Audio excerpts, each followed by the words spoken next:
Hello दोस्तों, आइए आपके बीच एक और नई कहानी लेकर आए हैं। एक मोरल स्टोरी। दोस्तों, कहानी का शीर्षक है बुद्धिमान बंदर और मगरमच्छ की कहानी। चलिए दोस्तों, आप लोगों को हम कहानी की तरफ ले चलते हैं।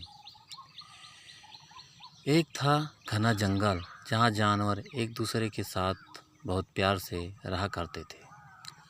उस जंगल के बीच एक बहुत सुंदर और बड़ा तालाब था। उस तालाब में एक मगरमच्छ रहता था। तालाब के चारों ओर बहुत सारे फलों के पेड़ लगे हुए थे। उनमें से एक पेड़ पर बंदर रहता था। बंदर और मगरमच्छ एक दूसरे के बहुत अच्छे दोस्त थे।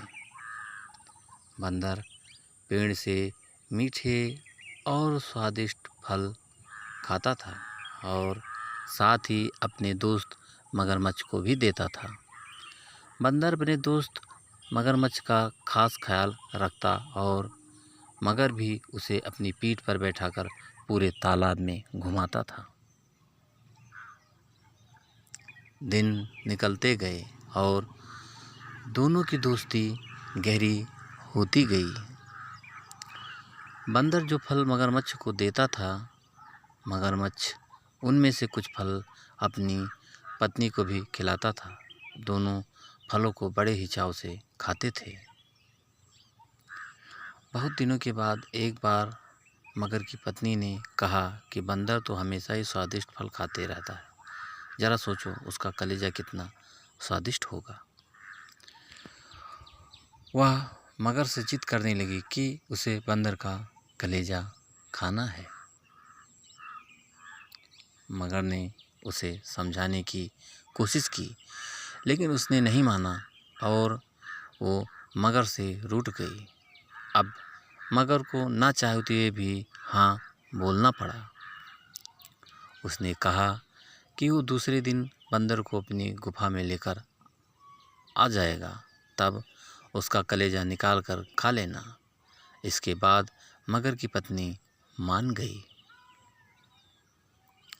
हर दिन की तरह स्वादिष्ट फलों के साथ बंदर मगर का इंतज़ार करने लगा। कुछ ही देर में मगर भी आ गया और दोनों ने मिलकर फल खाए। मगरमच्छ बोला कि दोस्त, आज तुम्हारी भाभी तुमसे मिलना चाहती है। चलो, तालाब की दूसरी ओर मेरा घर है, आज वहाँ चलते हैं। बंदर झट से मान गया और उछलकर मगर की पीठ पर बैठ गया। मगर उसे लेकर अपनी गुफा की ओर बढ़ने लगा। जैसे ही दोनों तालाब के बीच पहुँचे, मगर ने कहा कि मित्र, आज तुम्हारी भाभी की इच्छा है कि वो तुम्हारा कलेजा खाए। ऐसा कहकर उसने पूरी बात बताई। बात सुनकर बंदर कुछ सोचने लगा और बोला, मित्र, तुमने मुझे यह पहले क्यों नहीं बताया? मगर ने पूछा, क्यों मित्र, क्या हो गया? बंदर बोला कि मैं अपना कलेजा तो पेड़ पर ही छोड़ आया हूँ। तुम मुझे वापस ले चलो तो मैं अपना कलेजा साथ में ले आऊँगा। मगर बंदर की बातों में आ गया और वापस किनारे पर आ गया। वे दोनों जैसे ही किनारे पर पहुँचे, बंदर झट से पेड़ पर चढ़ गया और बोला कि मूर्ख, तुझे पता नहीं कि कलेजा हमारे अंदर ही होता है। मैं हमेशा से ही तुम्हारा भला सोचता रहा और तुम मुझे ही खाने चले थे। कैसी मित्रता है यह तुम्हारी? चले जाओ यहाँ से। मगर अपनी करनी पर बहुत शर्मिंदा हुआ और उसने बंदर से माफ़ी मांगी। लेकिन अब बंदर उसकी बातों में नहीं आने वाला था। तो दोस्तों, इस कहानी से हमें यह सीख मिलती है कि संकट के समय हमें घबराना नहीं चाहिए।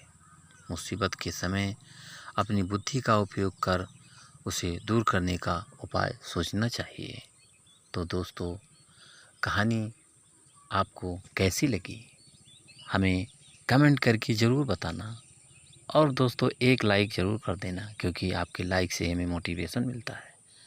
दोस्तों अगर अभी तक आपने हमारे चैनल को सब्सक्राइब नहीं किया है तो प्लीज़ जल्दी से आप हमारे चैनल को सब्सक्राइब कर लीजिए, जिससे इसी तरह अच्छी अच्छी कहानियाँ आप लोगों के बीच लाता रहूं और आप लोग कहानियों का आनंद उठाते रहें। तो दोस्तों अगली कहानी में फिर मिलेंगे, तब तक के लिए धन्यवाद।